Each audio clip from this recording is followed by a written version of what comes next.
श्री सीतारामचंद्र भगवान की जय। श्री हनुमान जी महाराज की जय। अतुलित बलधामं हेमशल्यावदेहं धनुजवन कृशानं ज्ञानिनामग्रगण्यं सकलगुणनिधानं वानराणामधीशं रघुपतिप्रियभक्तं वातजातं नमामि। आद्यं पवतारणं दातारं सर्वसम्पन्नधामं लोकाभिरामं श्रीरामं भयुभ्यो नमम्यं। रामाय रामभद्राय रामचन्द्राय वेदसे रघुनाथनाथाय सीतापते नमः। नीलम्बोजश्यामलोकमलगं श्वेतसमारपेत वामभागं वनो महाचारुचापं नमामि राम रघुवंशनाथं। बोलिए श्याम रामचंद्र भगवान की जय। श्री हनुमान जी महाराज की जय। आप सभी दर्शकों का पुनः एक बार स्वागत है हमारे इस चैनल के प्रति रविवार के गोस्वामी श्री तुलसीदास जी महाराज जी के द्वारा रचित श्री रामचरित्र मानस के और एक नई अध्याय में हमने पिछली रविवार को हमने लास्ट अध्ययन किया था राम और खरदूषण का संग्राम। आज हम अध्ययन करेंगे शूर्पणखा का रावण को सूचना देना, यानी खरदूषण के युद्ध के पश्चात जब उनका वध हो चुका था तब शूर्पणखा ने रावण के पास जाकर क्या क्या घटना हुई विस्तार से बताई है, उसको आज हम अध्ययन करेंगे। प्रथम दोहा। राम राम कहि तनु तजहि पावहि पद निर्वाण करि उपाय रिपो मार्यो शिन मह कृपा निधान। वे सब राम राम कहते हुए शरीर छोड़ते और सब निर्वाण पद पाते थे। ऐसे हो शक्ति पूर्वक कृपा निधान ने क्षण भर में ही शत्रुओं का नाश कर दिया। दोहा। हर्षिते वर्षहिं सुमन शूर बाजहिं गगन निशाना स्तोत करि करि सूर चले शोभित विविध विमान। जब रघुनाथ समर रिपुजीते सुर नर मुनि सबके भय बीते। तब लक्ष्मण सीते हिल आए प्रभु पद परत हर्षि उरलाए। सीता निरखी श्याम मृदुगाता परम प्रेम लोचन अघाता। पंचवटी वशीष रघुनायक करत चरित सुर मुनि सुखदायक। धुआ देखी खरदूषण केरा शूर्पणखा तब रावण फेरा। बोले वचन क्रोध करि भारी देश कोश की सुरति विशारी। कर शीश पान शोभशी दिन राति शोधितो हिम नहीं न सिर पर आरती। राजनीति बीनु धन बीनु धर्मा हरहि में सप समर्प बीनु सतकर्मा। विद्या बीनु विवेक उपजाये श्रम फल परे के अरुपाये। संगते अयति कुमंत्रते राजा मानते ज्ञान पानते लाजा। प्रति प्रयाण बीनु पद में पदते मदते गोनी नाशहिम बेगी नीति अशोनी। जब श्री राम ने सभी असुरों को नाश कर दिया अपने बाणों से, तब देवता प्रसन्न होकर फूल बरसाकर आकाश में नागरे बजाते थे। राम जी की स्तुति करके तब देवता विविध भांति के विमानों में सुशोभित होकर अपने अपने लोक को चले गए। तब श्री राम जी युद्ध में विजयी हुए तो देवता मनुष्य और मुनि सबका भय जाता रहा। तब लक्ष्मण सीता को ले आए, प्रभु के चरणों में गिरते तो राम जी ने प्रसन्न होकर छाती से लगा लिया लक्ष्मण को। सीता जी उन सावले राम को देखकर अत्यंत प्रेम से परिपूर्ण हो गए, नेत्र अघाते नहीं थे। इस प्रकार से राम जी ने पंचवटी में निवास करके देवता और मुनियों को सुख देने वाली परम पवित्र लीला की है।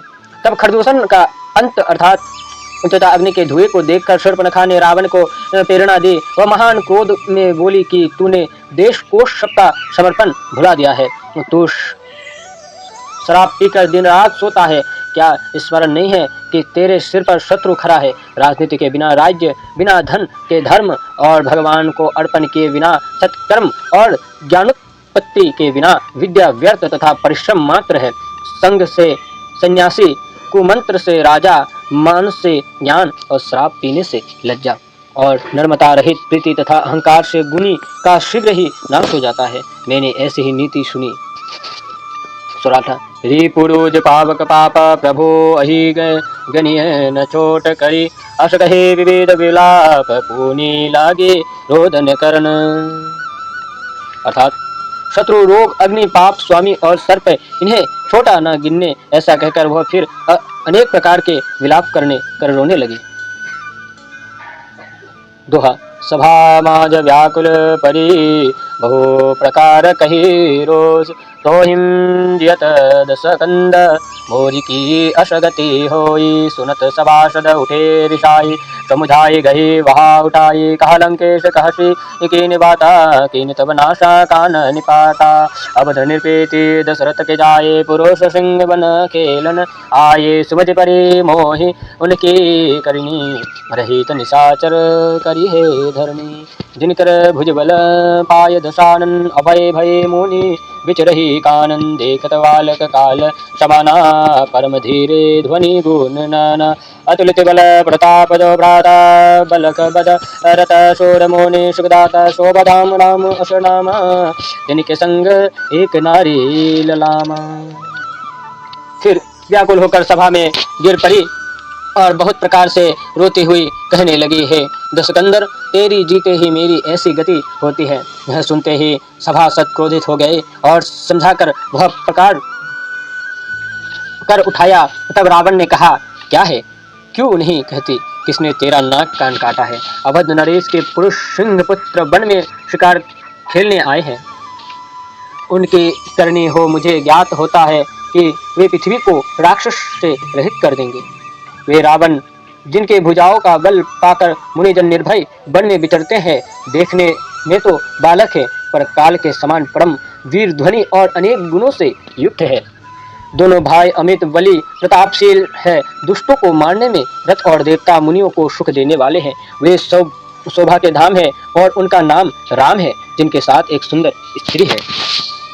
इस तरह से शूर्पणखा के नाक कान कटने के बाद रावण के सभा में आकर गिरकर उन्होंने राम का किस तरह से वर्णन किया है। सुराठा। अति सुकुमारी प्यारी, पटतर योग न अहि कौ, मैं मन देखि विचारी, जह रहते ही सम आनंद कही नहीं, रूप राशि विधि नारी सवारी, रति साध कोटे एतासो बलिहारी, अजहो जाय देखहु तुम जबहि, होयहो विकलता सुलकी तबहि, जीवन मुक्त लोक वशता के, दशमो कसोन सुंदरी असजा के, तासु अनुज काटा तृषिनाशा, सोनि तब भगिनी करी परिहासा, अपराध असदस हमारी, अपराध की में भज बचही सुरारी, खरदूषण सोने लगे पुकारा, सन्मह सकल कट का उन मारा, खरदूषण तुषरा करा घाता, सोनी दस शेष घरे सब गाता, भय सोच बस नहीं विश्रामा, वे कही कल मानहु सतयामा। वैत्यंत सुकुमारी। तब उन्होंने जब से राम जी के स्त्री का भी नाम लिया, तो उन्होंने जब रावण ने पूछा वो किस तरह से दिखती है, तो उन्होंने इस तरह से बतलाया कि वह अत्यंत सुकुमारी और प्यारी है, जिसकी उपमा देने के योग्य नहीं है। मैं अपने मन में विचार कर देखा कि वह जिसके पास रहे उसके समान दूसरा कोई नहीं है इस संसार में, उसके जैसा पुरुष और उसके जैसा स्त्री। उस रूपी की राशि को ब्रह्मा ने ऐसा सवार कर बनाया है कि 100 करोड़ों रति भी उस पर यह छबर होते हैं, तब भी तुम जाकर जब उसे देखोगे तो विकल हो उसके वश हो जाओगे। हे दशानन, सुनो, वही जीव मुक्त है और उसी के वश में सब लोक है। जिसके पास वैसी सुंदरी है, उसके छोटे भाई ने मेरे नाक कान काटी है और तेरी बहन सुनकर हंसी उड़ाई है। हे देवताओं के शत्रु है, बिना अपराध तो हमारी ऐसी दशा हुई है, अपराधी उसके साथ से कैसे बच सकते हैं। खरदूषण ने मेरी गुहारी की तो उन्होंने क्षण भर में ही सब सेना मार गिराया। खरदूषण और तिसरा की मृत्यु सुन रावण के सब अंग जलने लगे। तब सोच के वश हो गया, विश्राम न रहा और एक पल मानो सो पहर के समान बीतने लगे रावण के। दोहा।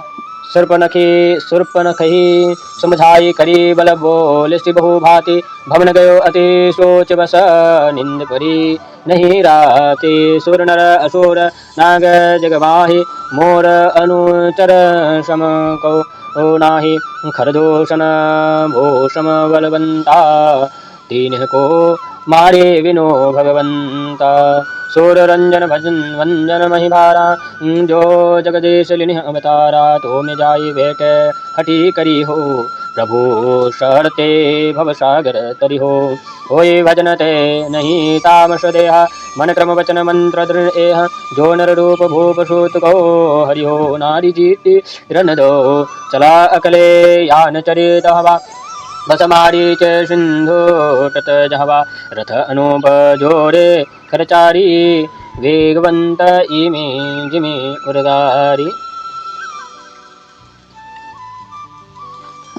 शूर्पणखा को समझा और बहुत प्रकार से अपने बल का वृतांत कहा। रावण घर में चला तो गया, परंतु सोचवश उन्हें उसको रात में नींद नहीं आई। जब उन्होंने खरदूषण और तीसरा जैसे असुरों का वध सुना उस अवधपुरी के राम के हाथों में, तब देवता, दैत्य, मनुष्य और नाग जो जगत में है उनमें से कोई भी मेरे नौकर के बराबर नहीं है। और खरदूषण तो मेरे ही समान बलवान था, उसको भगवान के बिना कौन मार सकता है। यदि देवताओं को आनंद देने वाला, भूमि का भार उतारने वाला परमेश्वर ने ही अवतार लिया है तो मैं जाकर उनसे हठत वेर करूंगा, क्योंकि प्रभु के वाम से भवसागर पार करूंगा। इस तामसी शरीर से भजन तो बन नहीं सकता, इसलिए मन, क्रम और वचन से ही दृढ़ निश्चय है कि यदि वे कोई राजकुमार है तो युद्ध में जीतकर उनकी स्त्री को ही हर लूंगा। मन में तो एक ऐसे विचार भी उत्पन्न हुई कि यदि वो परमेश्वर है तो उनका दर्शन करके इस शरीर को त्याग दूंगा, इस भवसागर से पार कर दूंगा। और दूसरा विचार ऐसे घिनौने हुई कि अपने शरीर को त्याग देकर और उनको दर्शन पाने के लिए उन्होंने उनकी, यदि वो राजकुमार हुई तो उनकी स्त्री को हर लूंगा। ऐसा विचार कर रावण अकेला रथ पर चढ़ समुद्र के तट पर गया जहाँ मारीच रहता था। रावण ने रथ में अति उत्तम 4 गधे जाते जिनका वेग गरुड़ के समान था। छंद उड़गारी सम अति वेग वर्णत जाय नहीं उपमा कही। त्रिशीर छत्र शोभित श्याम घन जनु चरम श्वेत विराज वही। यही भांति लाघत सरित जात अनेक वाणी। सो यही वन बाग उपवन वाटिका सोचे नगर मोनि मन मोही। अर्थात हे पार्वती सुनो, गरुड़ के ऐसा गधों का अति तीव्र वेग था जिसका उपमा कहने में नहीं आती। रावण का श्याम घटा सा काल छत्र शीर पर और श्वेत चवर शोभायमान था। इस प्रकार उनके नदी, पर्वत, बावलिया, वन, बाग, बगीचे, फुलवारी और पवित्र मार्गों को लांघते रावण जाता हुआ शोभा देता था कि जिन स्थलों को देखकर मुनि लोग के मन मोहित होते थे। रावण लंका से वायु मान द्वारा प्रस्थान किया। दोहा वहुत्राग सूचि विहग मृग बोलत विविध प्रकार इह विधि आयु सिंधु तट शतयोजन विस्तार सुंदर जीव विविध विधि जाति करहि कोलाहल दीन अरोराति को देन अति गजहीन घन घनाई महाबली बल वरनीन जाई। कनक बो बालु सुंदर सुखदाई बेट ही सकल जंतु तह जाई। ते ही पर दिव्य लता तरु लागे जेहि देखत मोनि मन अनुरागे। गुहा विवेद विधि रही बनाई वर्णत शारद मन सुखचाये। चाये ही जहाँ ऋषिन करवासा तहाँ निशाचर करहि निवास। दशमुख देख सकल सक जानी दे जर जीव सजीव पराने। यहाँ राम असयुक्त बनाई सुनहु उमा सो कथा सुहाई। काबलों अर्थात तावलों पर अनेक पवित्र पक्षी और मृग विविध प्रकार से बोल रहे थे। आकाश मार्ग से सब पदार्थों को देखता वृक्ष राक्षस 100 योजन विस्तार वाले समुद्र तट पर आया, जहाँ जाति जाति के मनोहर जीव जंतु रात दिन कोलाहल कर रहे थे, कूदते हैं, गरजते हैं और घनघनाते हैं, जिनका बल वर्णन करने में नहीं आता। तट पर सोने की सुंदर सुखदायी वालू बिछी है, उस पर आकर सब जीव जंतु बैठते हैं और वहाँ अच्छे अच्छे दिव्य पक्षी और ललायतें लगी हुई है, जिन्हें देख मुनिजनों के मन में मोहित हो जाते हैं। उनकी अनेक प्रकार की गुफाएं बन रही है, जिनका वर्णन करते शारदा भी मन में सकुचाती है। हे पार्वती सुनो, जहाँ मुनि लोग का निवास होना चाहिए वहाँ राक्षस लोग रहने लगे हैं। रावण को देखते ही सब लोग सकुचा गए और जितने जड़ चेतन जीव थे वह सब भाग गए। हे पार्वती, यहाँ से रामचंद्र जी ने जो सुंदर युक्त बनाया मैं कहता हूँ उसे सुहावनी कथा को सुनो। अब राम जी की उस सुंदर युक्त बनाई गई दृश्य को यहाँ पर वर्णन करेंगे। दोहा लक्ष्मण गए वनहि जबलेन मूल फलकंद जनक सोता शन बोल्यो विषहि विशासिके शोककंद सुनहो प्रिया व्रता रुचिर सुशीला मे कोच करबल लेत नरलीला तुम पावक महा करहो निवास तब जब लगे करो निशान चरणाश जब ही राम सब कहो बखानी प्रभु पद धरी अनल समानी निज प्रतिबिंब राखे तह सेता तो शैशील स्वरूप विनिता लक्ष्मण हो इह मर्म न जाना जो कोच चरित रचा भगवान दशमोक भयो जहाँ मारीच नाय माथा स्वारत रतनीचा नवीनी नीच के अति दुखदाई जिम अंकुश धनु उर्विलाई भयदायक खल की प्रियवाणी जिम आकाश के कुसुम भवानी। अर्थात जब लक्ष्मण वन में कंदमूल फल लेने गए तब कृपा के सागर आनंद कंद से रामचंद्र हंसकर सीता से बोले कि हे सुंदरी व्रत वाली सुशील प्रिय सुनो, मैं कुछ मनोहर मनुष्य लीला करूंगा, इसलिए जब तक मैं राक्षस रावण का नाश न करूंगा तब तक तुम अग्नि में निवास करो। जब प्रभु ने सारी कथा बखान कर कही तो सीता प्रभु के चरणों कमलों को हृदय में धारण कर अग्नि में समा गई। जो कहते हैं ना कि जब रावण ने सीता जी को हरण कर लिया तो इस दोहे में हमें समझना पड़ेगा। जब लक्ष्मण जी वन की तरफ कंदमूल फल लेने के लिए चले गए प्रभु श्री राम जी की भोजन की व्यवस्था करने के लिए, तब उस समय प्रभु श्री राम जी ने माता सीता से विस्तार रूप से उन्होंने जो मनुष्य धारण किया है, मनुष्य रूप में जो इस धरती पर अवतरित हुए हैं, उस लीला को विस्तार रूप से वर्णन करके उन्होंने कहने लगे उनसे। और उन्होंने ये भी आदेश दिया कि तुम्हें रावण हर कर लेके जाएगा, परंतु तुम्हारी इस पवित्र देह को सर्वप्रथम तो तुम्हें अग्निदेव में समाहित करना पड़ेगा और तुम्हें यहाँ पर एक पार्थिव शरीर को छोड़कर जाना पड़ेगा।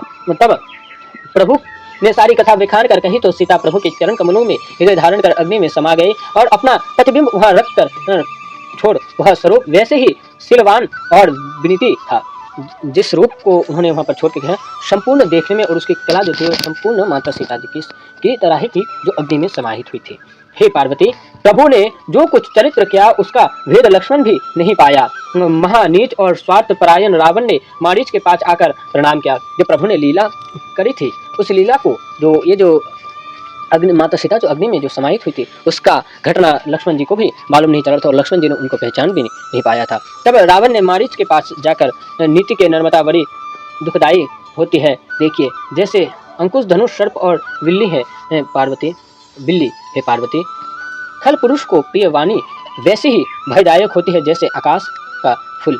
दोहा करी पुंज मारीच तब सादर पोच बात कवन हेतु मन वृग्र अति अकषणायुतात दशमोक सकल कथा ते आगे कही सहित अभिमान अभागे हो कपट मृग तुम सलकारी जे विधि हरि अन्नो नृपनारी ते पुनि कहा सुनहो दश शेष ते नर रूप चराचर ऐसा तासो तात वेर नहीं को कीजे मारी मरी जाये जे मुनि मकराखन गयो कुमार बेनो कर शर रघुपति मोहि मारा शतयोजन आयुषण माहि तीन हंसन वेर के भल नाही भय मते कीट भृंग की नाई जहाँ तहाँ में देखे भाई जो नर अति दंपति अति शोर तिन्हि विरोधन पाई पारा। अर्थात तब मरीच ने आदर के साथ सत्कार व पूजा कर यह बात पूछी कि हे तात, आपका मन व्यग्र क्यों है, क्यों कहो आप अकेले क्यों आए हैं। तब हतभाग्य रावण ने अभिमान के साथ सब कथा मरीच के आगे कही और बोला, हे मरीच, तुम माया मृग बनो कि जिस प्रकार मैं राजा की स्त्री को हर लूं। उस समय में मायावी मरीच अत्यंत मायावी था। उस समय के माया की ऐसी प्रबलता कि वो जिस रूप को भी वो धरते थे उसको पहचानना ही मुश्किल हो जाता था। तब रावण ने उसके पास जाकर मारीच को बताया कि जब तुम मृग का रूप धारण करके वन में विचरण करो। यह सुन मारीच ने रावण से कहा कि हे रावण, वह साक्षात चराचर के स्वामी है। हे तात, तुम उनसे वेर मत करो, उनके मारने से संसार मरता है और जिलाए से जीता है। हे तात, तब जब राम कुमार अवस्था के थे तब उन्होंने मुझको बिना फल का बाण मारा था, जिसके लगते ही मैं एक क्षण में 100 योजन पर जा पड़ा। उसने वेर करने पर अच्छा नहीं है, उनसे युद्ध करना अच्छा नहीं है। तब से मेरी बुद्धि कीट भृंश सी हो गई है। जहाँ तहाँ मुझे वे दोनों भाई ही दिखते हैं। हे तात, वे मनुष्य रूप में भी बड़े शूरवीर है। इनसे विरोध करके पाप पार पाना कठिन है। ये थी आज की अध्याय। आज हमने अध्ययन किया शूर्पणखा ने रावण की सभा में जाकर उनके साथ हुई अत्याचार और खरदूषण और तिसरा का वध राम के द्वारा। उसके पश्चात खरदूषण और तिसरा का वध सुनकर रावण का विचलित होना। उसके बाद रावण का लंका से वायु मार्ग से वन की तरफ जाना, जहाँ पर मारीच रहता है। और उसके पश्चात हमने अध्ययन किया कि जब लक्ष्मण जी ने वन की तरफ चले गए भगवान श्री राम के लिए कंदमूल आदि लेने के लिए, तब राम ने अपनी लीलाओं का वर्णन श्री सीता जी को सुनाई और उन्हें आदेश दिया कि तुम अग्नि में समाहित होकर यहाँ पर तुम्हारी एक प्रतिबिंब छोड़कर जाओ।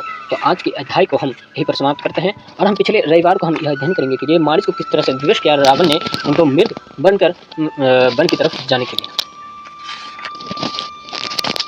श्री सीतारामचंद्र भगवान की जय। श्री हनुमान जी महाराज की जय।